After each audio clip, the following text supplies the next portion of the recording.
Impresso. Olá, eu sou Lauro Jardim. Eu sou o Gabeira. Eu e o Gabeira estamos aqui, como em todas as terças-feiras, para bater o nosso papo semanal sobre os assuntos quentes do Brasil.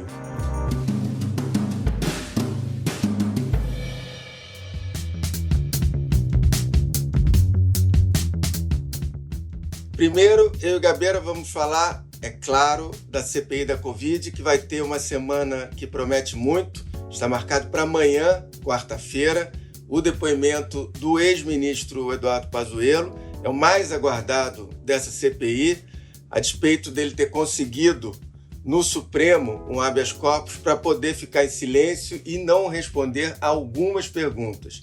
Ainda assim, pode ser um depoimento vital para os destinos da CPI. Depois, a gente vai falar de uma das obsessões do Bolsonaro, o voto impresso. Na quinta-feira passada, dia 13, a Câmara instalou uma comissão especial para discutir uma PEC, uma proposta de emenda constitucional, que torna obrigatório o voto impresso.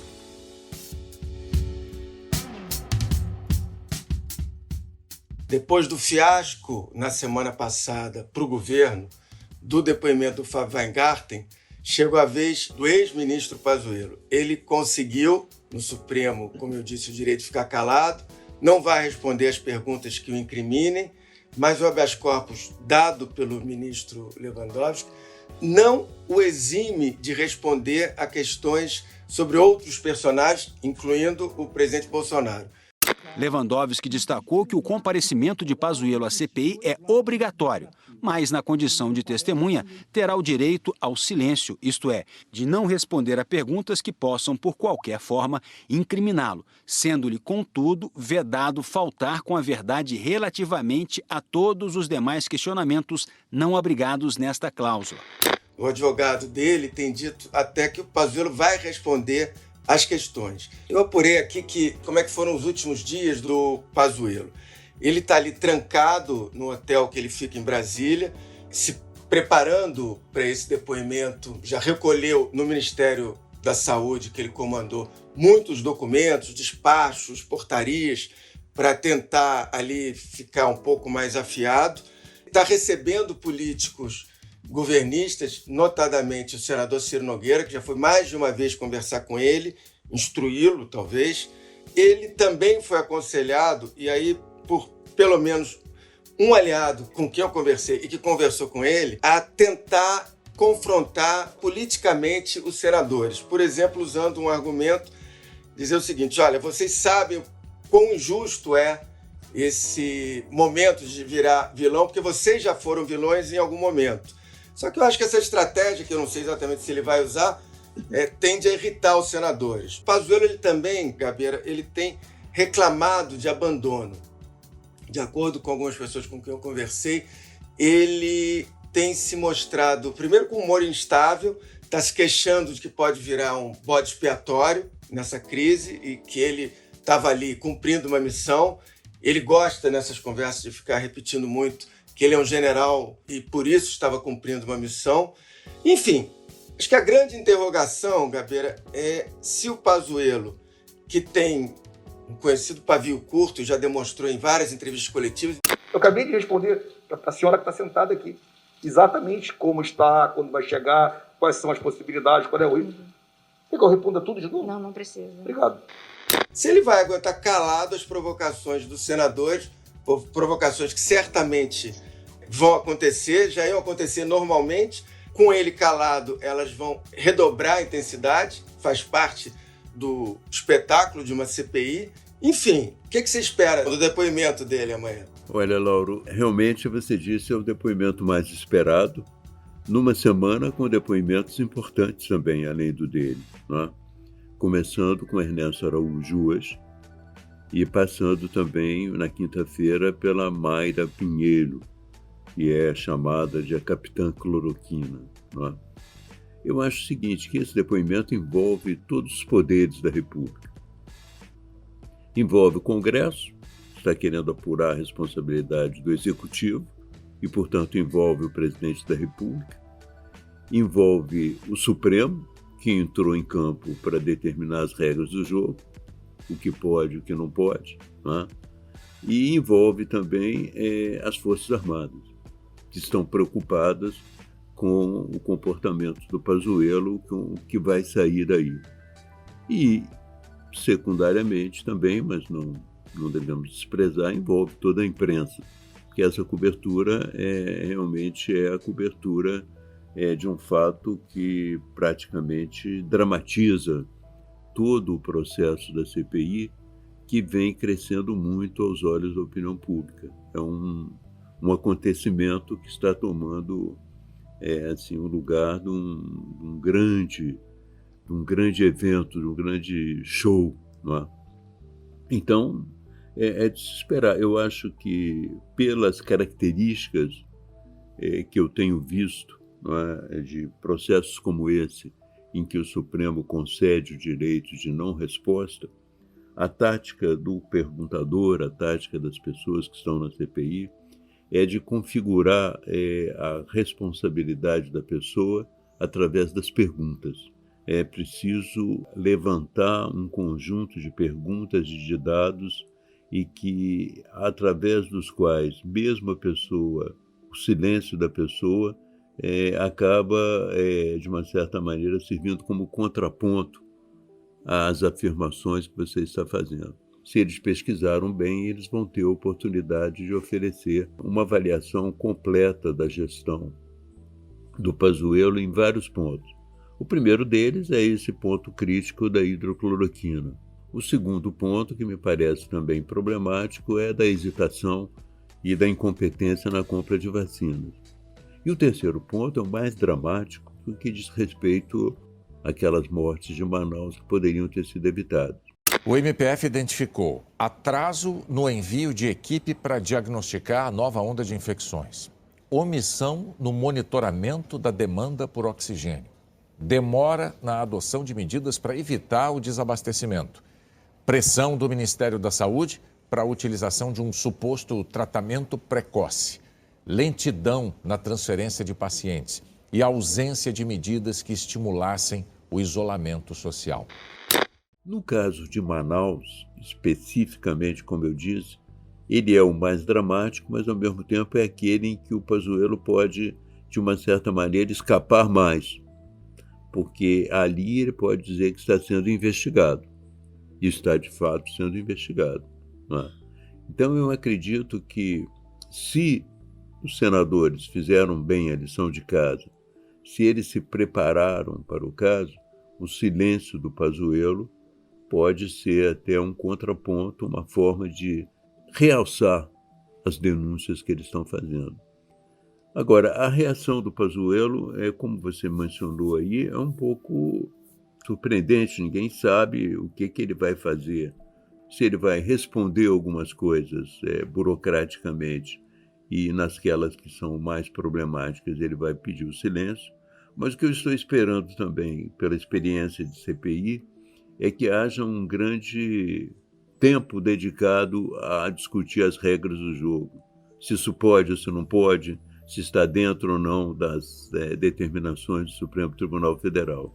É uma espécie de, digamos assim, que a gente vai ter um VAR permanente. O jogo não vai andar muito, porque vai ter um VAR permanentemente dizendo, houve isso, não houve isso, não houve. Então, eu acredito, mas de qualquer maneira, é um depoimento importante que vai se articular com os outros. Eu acho que o depoimento do Ernesto Araújo também tem uma importância, porque ele foi o ministro das Relações Exteriores, ele é responsável parcialmente pelo fracasso na compra das vacinas ou nas negociações com a vacina. Ele, além disso, ele é responsável também pelo agravamento ou pelo esfriamento, diria, das relações com a China. Ele teve uma participação bastante forte nisso e realmente você, como chanceler, enfrentar e criticar de uma forma até dura o país com o qual o Brasil tem as maiores relações econômicas é um ato de coragem, né? De desprendimento que vai ter o seu preço. E, finalmente, aquela viagem a Israel, a viagem custou quase, parece 500 mil, em torno de 500 mil reais aos cofres públicos. E foi uma viagem exatamente para ver um remédio que poderia ter sido mostrado pela internet. Quer dizer, tudo que eles aprenderam lá, se é que eles aprenderam, porque não havia cientistas ali. O Ernesto não era cientista, o filho do Bolsonaro não é cientista.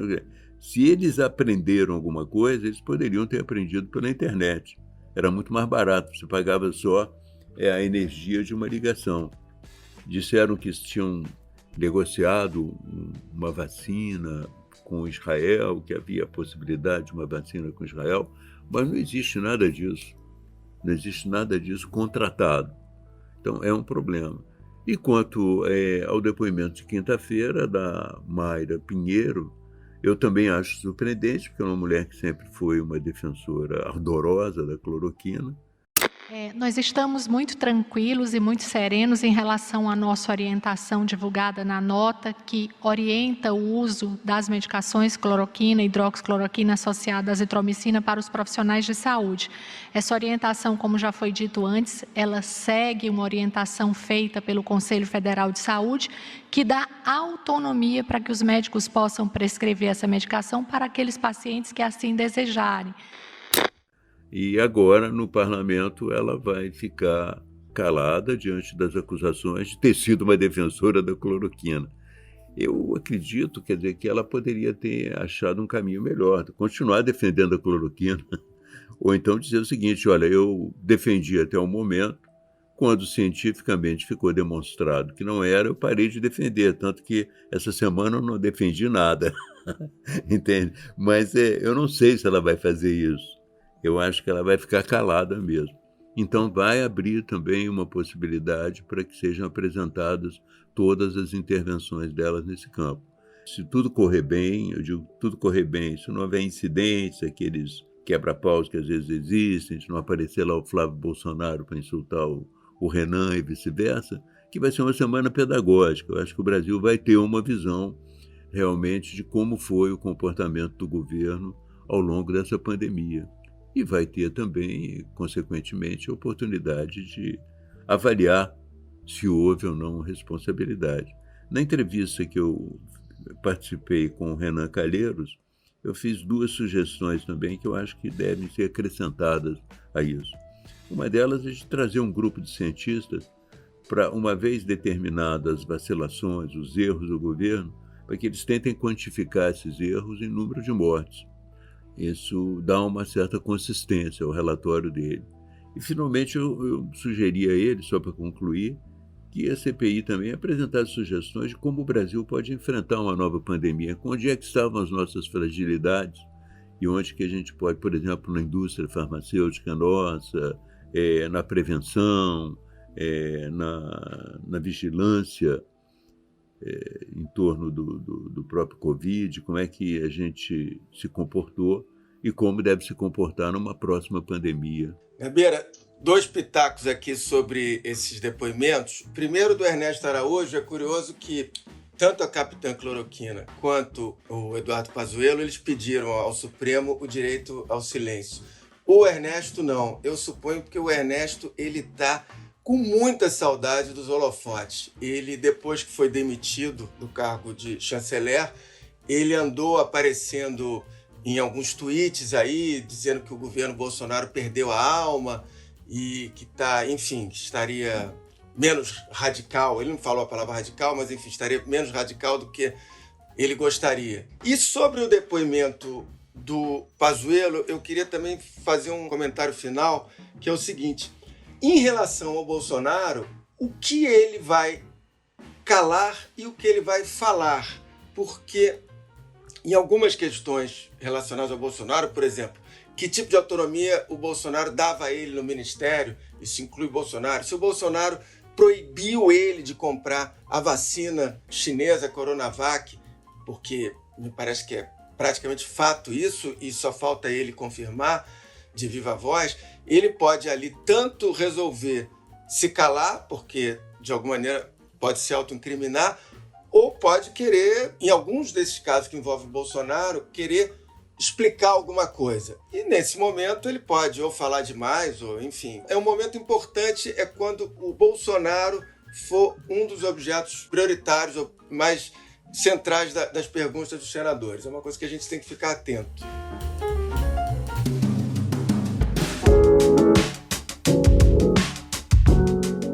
Bom, vamos para o nosso segundo tema de hoje, discussão do voto impresso, com a finalidade de auditar o voto eletrônico. Essa discussão é, como todo mundo já notou, uma obsessão do Bolsonaro desde o ano passado.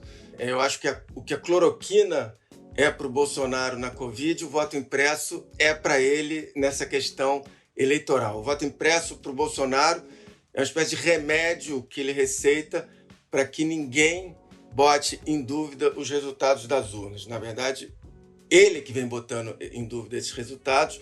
Em março do ano passado, ele chegou a fazer uma declaração de que ele tinha provas de que a eleição de 2018 foi fraudada. Como todo mundo sabe, essas provas nunca apareceram. Ele voltou a dizer que o Lula ganharia a eleição por meio de fraude.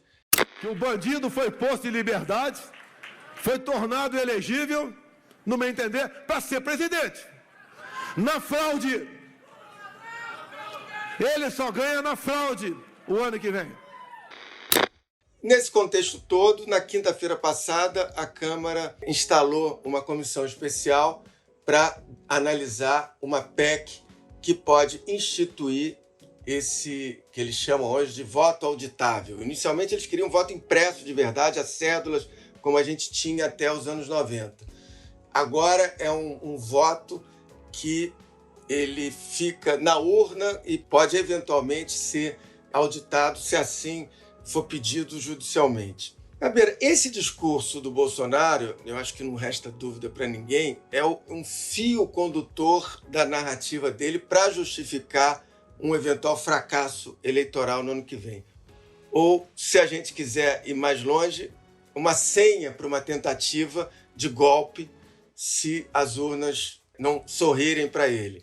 Ou seja, o fato é que ele está repetindo o que o Trump fez ano passado nos Estados Unidos, a partir de um determinado momento da eleição americana, e não só na apuração, o Trump começou a falar disso. Só que o curioso é que, nesse caso, nos Estados Unidos, o voto é impresso. E lá, justamente lá, ele disse que houve a fraude. E aqui o voto é eletrônico.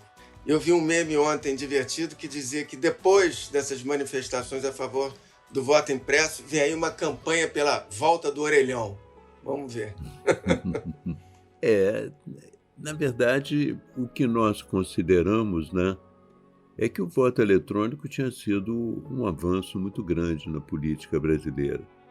E tinha sido, contrariamente ao que o Bolsonaro diz, uma espécie de arma contra a corrupção, contra a fraude. Quem se lembra das eleições antigas no Brasil sabe que elas foram historicamente, durante muito tempo, contestadas exatamente porque o voto tinha essas características de voto impresso, você esperava ver o voto do interior, né? Essas coisas que influenciavam muito as eleições. Pessoalmente, eu participei de várias eleições com voto eletrônico, uma só com voto impresso. Eu posso dizer o seguinte, eu perdi quase todas, mas nunca duvidei da autenticidade daquelas votações. Entende? Sempre achei que tinha havido, não houve até o momento nenhuma denúncia consistente de fraude. Houve pedidos de questionamentos do Aécio Neves na sua eleição, pedindo recontagem, reavaliação, e houve o questionamento do Bolsonaro na eleição que ele venceu, que ele diz que poderia ter vencido mais ainda. Eu acredito, nesse caso, entende, que não será um desastre total se houver a votação do voto do impresso. Eu acho que vai acrescentar um dado desnecessário às eleições, né, e vai acrescentar mais custo às eleições brasileiras.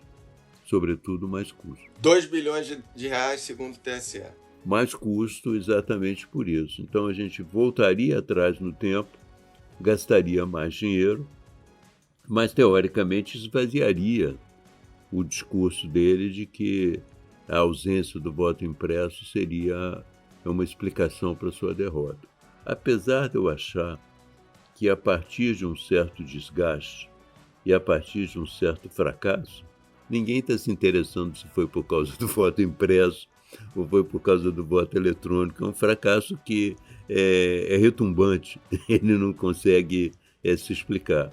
No caso do Trump nos Estados Unidos, ele ainda tentou, mas ainda assim era tão evidente a derrota do Trump que todas as contestações foram imediatamente neutralizadas pela justiça. Pode ser que isso aconteça no Brasil, pode ser que se consiga dar esse passo atrás, mas não será um passo atrás tão ameaçador assim, entende?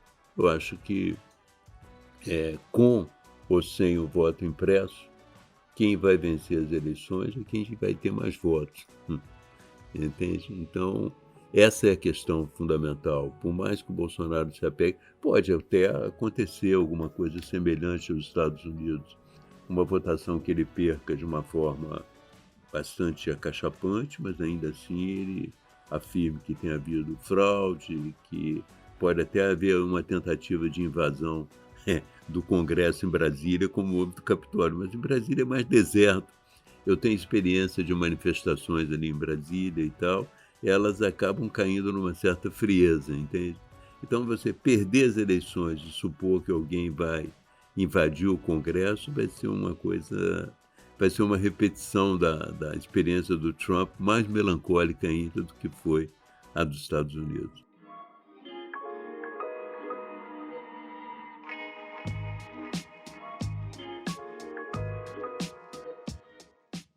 Eu conversando ontem à noite com o ministro do TSE, que tem calafrios com essa ideia do voto impresso, não só por esse custo de 2 bilhões, mas ele me chamou a atenção para a possibilidade de judicialização do processo. Ele me falou, Lauro, nos Estados Unidos foram mais ou menos uns 15 pedidos de recontagem de votos, todos eles da Suprema Corte e tal. Aqui no Brasil, pelas características da legislação, poderia haver pedido, são 450 mil urnas no país, poderia, em tese, claro, haver pedidos de recontagem para 450 mil urnas. E ele falou, Lauro, imagina candidatos do país inteiro organizados para pedir recontagem de votos, você poderia atrasar a posse de deputados estaduais, deputados federais, eventualmente governadores, até do presidente, se você fizesse um pedido em massa de recontagem de votos. Os políticos, eles tendem a, eventualmente, eu também conversei com alguns políticos de centro, de esquerda, que disseram que, olha, Laura, como você disse, pode ser uma solução, porque aí ninguém discute mais, a gente faz o voto auditável, fica ali e ninguém discute mais. Enfim, toda e qualquer alteração da lei eleitoral tem que ser feita em pouquíssimos meses, tem que ser feita até o início de outubro, com um ano antes da eleição do ano que vem. E nesse sentido é que torna mais difícil. Teria que ser feito muito às carreiras agora, teria que ter muito o interesse da esquerda, da direita, de todos os lados, de passar isso rápido. Não sei se há nesse momento. É verdade, não há. Eu acho que a questão do tempo é importante. Para essa eleição de 2022, eu acho difícil. E é essa eleição que interessa a ele, né? A única republiqueta do mundo, eu acho que talvez a única, é nossa, que aceita essa porcaria desse voto eletrônico. Isso tem que ser mudado. E digo mais, se o parlamento brasileiro, por maioria qualificada em 3/5 na Câmara e no Senado, aprovar e promulgar, vai ter voto impresso em 2022 e ponto final. Só para terminar aqui, Gabeira, eu busquei ali, isso de vez em quando surge aí nas redes sociais, e eu fui buscar o original, que saiu logo depois das eleições de 1994, no Jornal do Brasil, uma reportagem dizendo, ainda era tempo de votação em cédula, que tinha sido descoberta numa sessão eleitoral do Rio, a 24ª sessão eleitoral, algumas cédulas que foram fraudadas. Foram 4 cédulas. E uma delas beneficiava logo quem? O então candidato a deputado federal pelo PPR, Jair Bolsonaro. Eu procurei depois para ver se tinha consequência essa reportagem, eu não vi, mas de qualquer maneira está ali. Uma das cédulas fraudadas foi em benefício do candidato. Talvez por isso é que eles se preocupam tanto com cédulas fraudadas, né? Enfim. É a experiência do passado, né? Mas eu creio que talvez seja difícil realmente conseguir essa mudança até outubro. E eu acho que, de qualquer maneira, ele está se preparando para contestar as eleições. Ele está preparando para contestar as eleições através do voto impresso e preparando para contestar as eleições pelo fato de não haver o voto impresso. E, de qualquer maneira, ele já está preparando. Eu acho que ele conta também com uma certa insatisfação do eleitorado dele, com a possibilidade de algum tumulto. Mas, como eu te disse, certas derrotas às vezes são tão definitivas que elas não conseguem realmente alterar o quadro. Foi o que houve nos Estados Unidos.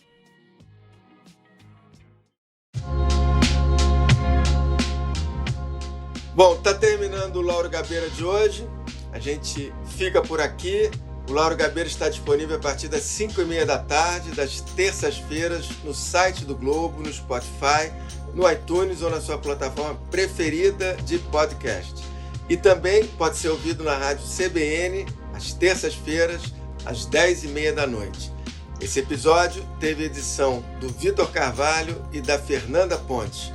Na terça-feira que vem, a gente está de volta. Tchau! Tchau!